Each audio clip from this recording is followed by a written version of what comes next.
Ukuran kemampuan atau ukuran nisab orang yang wajib berzakat fitr adalah apabila malam Idul Fitri dan hari Idul Fitri itu ada persediaan makanan yang cukup untuk satu keluarga, kemudian ada kelebihan bahan makanan yang memenuhi takaran nisabnya, maka dia sudah wajib. Meskipun di tanggal 2 Syawal itu belum ada yang dimakan.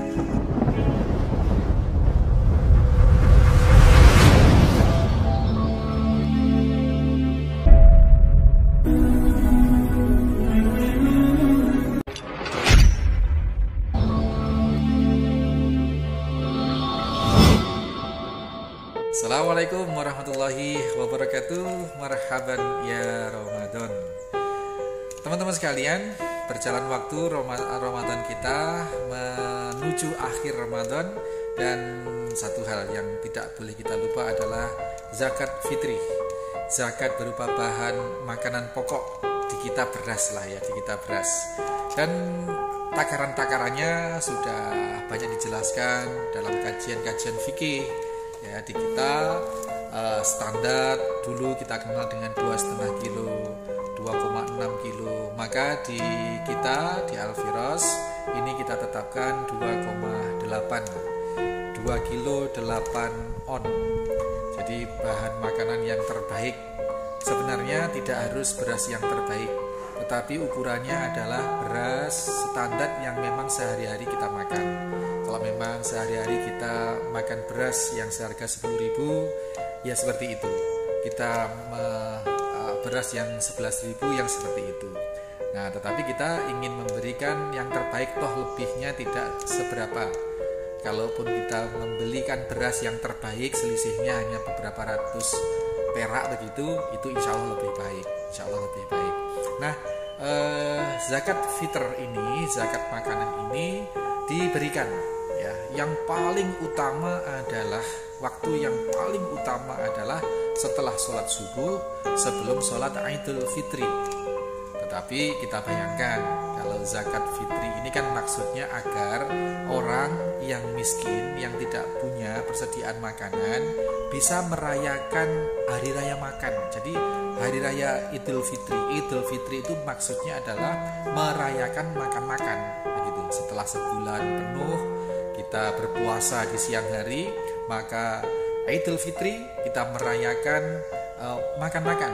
Sehingga sunnahnya sebelum berangkat sholat Id itu kita sudah makan begitu. Beda dengan Idul Adha. Kalau Idul Adha sunnahnya kita makan paginya setelah sholat Id.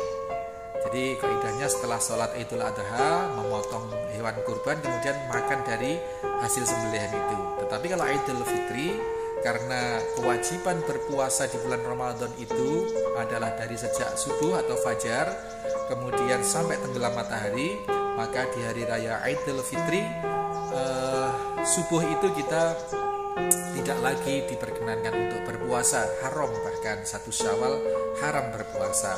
Maka untuk menandai perayaan usai berpuasa di bulan Ramadan, maka disunnahkan sebelum berangkat sholat Idul Fitri kita sudah makan. Nah, disinilah kemudian jangan sampai ada saudara kita semiskin apapun yang tidak bisa makan. Itulah makanya zakat fitr ini diwajibkan kepada setiap jiwa dengan nisab atau dengan ukuran kemampuan adalah ini kan ya. Ukuran kemampuan atau ukuran nisab orang yang wajib berzakat fitr adalah apabila di malam hari raya atau di hari raya 1 Syawal itu ada persediaan bahan makanan yang cukup untuk satu keluarga, gitu ya, malam takbir sampai sehari Idul Fitri itu, maka dan masih ada kelebihan bahan makanan, maka di situ sudah wajib mengeluarkan zakat fitr.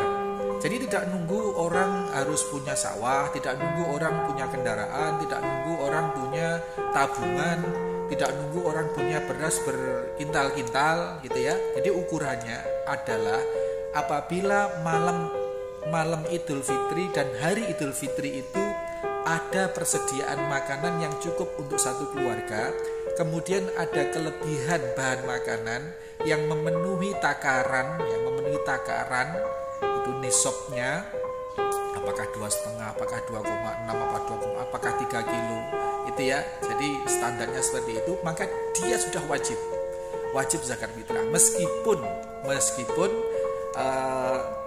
di tanggal 2 Syawal itu belum ada yang dimakan. Ini perlu catatan besar-besar, karena saya mendapati orang-orang tidak mengeluarkan zakat fitri, tidak mengeluarkan zakat fitrah dengan alasan saya termasuk orang tidak mampu, saya termasuk orang yang justru harus mendapatkan zakat. Harus dibedakan zakat fitrah, zakat fitri dengan zakat mal.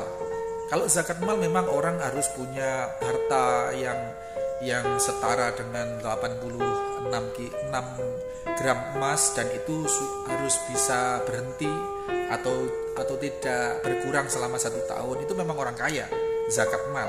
Tapi untuk zakat fitri ini nisabnya atau ukurannya adalah, ketentuannya adalah apabila di malam lebaran dan di hari lebaran pertama itu cukup persediaan makan dan masih ada kelebihannya, maka orang itu sudah wajib mengeluarkan zakat fitri. Ini yang pertama. Nah, kemudian jangan sampai ada salah persepsi, karena itu tadi saya pernah mendapati orang tidak mengeluarkan zakat. Ayo Pak, pengumpulan zakat fitrah, yuk kita bareng-bareng kita. Saya orang tandi, saya orang tidak punya. Padahal tidak punya ukuran yang dia maksud itu keliru. Bukan tidak punya yang dia maksud itu adalah tidak punya dalam ukuran zakat mal. Memang kita maklum ya, karena rumahnya juga tidak bagus ya mungkin, dan ini dan itu. Tetapi untuk ukuran zakat fitrah sudah dia melampaui dari cukup. Ada persediaan gabah, beras, berkarung-karung misalkan seperti itu. Masih secara umum dia memang orang miskin, tetapi secara persyaratan zakat fitri dia sudah memasuki kewajiban sebagai muzaki atau sebagai orang yang mengeluarkan zakat. Ini yang perlu kita infokan ke semua khalayak. Jangan sampai orang sebenarnya sudah berkualifikasi sebagai wajib zakat atau muzaki fitri ini, tetapi salah persepsi sehingga dia tidak mengeluarkan, dan itu Masya Allah itu musibah bagi kita. Dan yang juga dimintai pertanggungjawaban adalah tokoh agama, tokoh masyarakat di sekitar itu. Kenapa tidak memberikan pencerahan, tidak memberikan bimbingan? Kenapa orang-orang yang mengerti tidak menyampaikan itu? Jadi di sana perlu kita luruskan dimanapun. Maka kita di Al-Firos dan semua kita selalu sampaikan itu. Di kita berangkat dari 100 anak asuh di Yatim Center Al-Firos kita mengadakan pengumpulan zakat fitri kepada semuanya. Monggo yang berminat menyalurkan lewat kita. Zakat fitri di kita mengandung makna mendidik. Satu, mendidik para keluarga yatim yang kita bina itu, karena satu anak yatim di kita insya Allah akan kita beri 4 bagian. 4 bagian, nanti yang 2 bagian, yang 3 bagian dibawa pulang. Yang 1 bagian ini kita arahkan agar anak yatim ini juga berzakat. Nah, maka nanti akan terkumpul zakat dari anak yatim ini 100 bagian. 100 bagian ini akan kita undang, akan kita bagikan ke 50 orang miskin. 50 orang miskin, yang 50 orang miskin ini nanti akan kita beri masing-masing 2 bagian. 2 bagian. Sekaligus kita bimbing, kita arahkan agar orang miskin yang sudah menerima 2 bagian ini, karena asumsinya 1 bagian saja ini sudah cukup untuk dia di malam Idul Fitri dan di hari raya Idul Fitri, 2,8 kilo ini cukup untuk dia. Maka ketika dia memperoleh 2 bagian, maka dia sudah wajib mengeluarkan zakat fitri juga. Maka kita bimbing dia 50 orang miskin ini untuk berzakat kepada 50 orang miskin yang baru. Jadi 100 bagian dari zakatnya anak-anak yatim kita tadi kita salurkan ke 50 orang miskin, yang masing-masing kita beri 2 bagian. kemudian kita berikan bimbingan, pengertian, pencerahan agar orang miskin tersebut juga hari itu berzakat fitrah. Jadi ini yang kita maksud berzakat dengan bermulti ganda, multi faedah, multi manfaat. Nah, di sini tugas kami, petugas di yayasan untuk men-setting itu semua. Jadi Anda dimanapun berada bisa menitipkan kepada kami sebagai membantu untuk menempatkan agar zakat fitrah Anda ini memiliki multi guna, multifungsi, multi manfaat, multi faedah. Nah, yang jauh-jauh, yang dekat boleh berupa beras langsung, nanti kita sediakan tenaga untuk packing yang baik begitu. Tapi yang jauh-jauh boleh menitipkan beli beras, menitipkan untuk kita belikan beras. Jangan lupa, Anda mentransfer uang, Anda mengirim uang dari kejauhan, bukan berarti Anda berzakat berupa uang, tidak. Uang itu nanti kita belikan beras, kita wujudkan beras dan kita bagikan kepada yang berhak menerima berupa beras. Jadi meskipun Anda mentransfer dari Medan, dari Papua, dari Sulawesi, dari Surabaya, dari Semarang, dari manapun ke Al-Firos, ke panitia Al-Firos, meskipun transfernya berupa uang, akad Anda, akad panjenengan, zakatnya bukan zakat uang, tetapi uang itu nanti kita belikan beras, kemudian kita wujudkan zakat fitri Anda berupa beras. Ini guys, jadi mudah-mudahan cukup dipahami dan mekanisme ini monggo siapapun yang menyimak konten ini, mekanisme ini monggo bisa diduplikasi. Jadi Anda memberikan, misalkan punya anak asuh atau punya warga binaan, tidak harus yatim ya, kalau di kita memang konteksnya yatim center.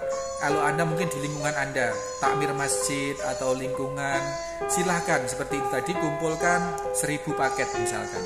1000 paket ini berikan kepada 500 orang miskin. Beri 2 bagian setiap orang miskin.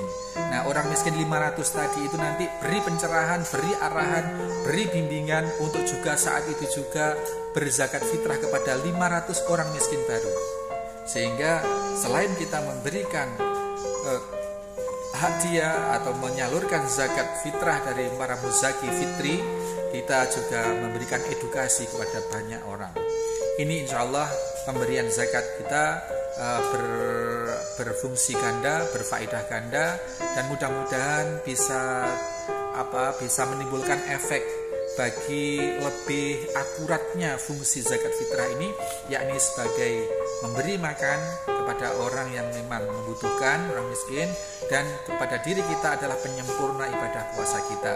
Barangkali selama kita berpuasa ada omongan-omongan yang rafas, yang jelek, ada perilaku yang kurang tepat bagi orang berpuasa. Nah, kekurangan-kekurangan ibadah puasa kita itu ditutup atau ditutup dengan zakat fitri itu.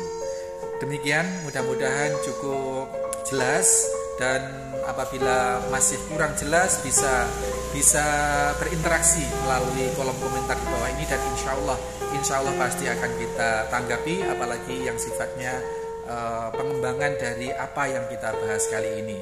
Berzakat fitri kewajiban bagi setiap jiwa dalam rangka untuk memberi makan, memberikan kegembiraan kepada orang miskin di malam Idul Fitri dan di hari raya Idul Fitri, dan juga untuk membersihkan, untuk menyempurnakan ibadah puasa kita. Mudah-mudahan Allah terima.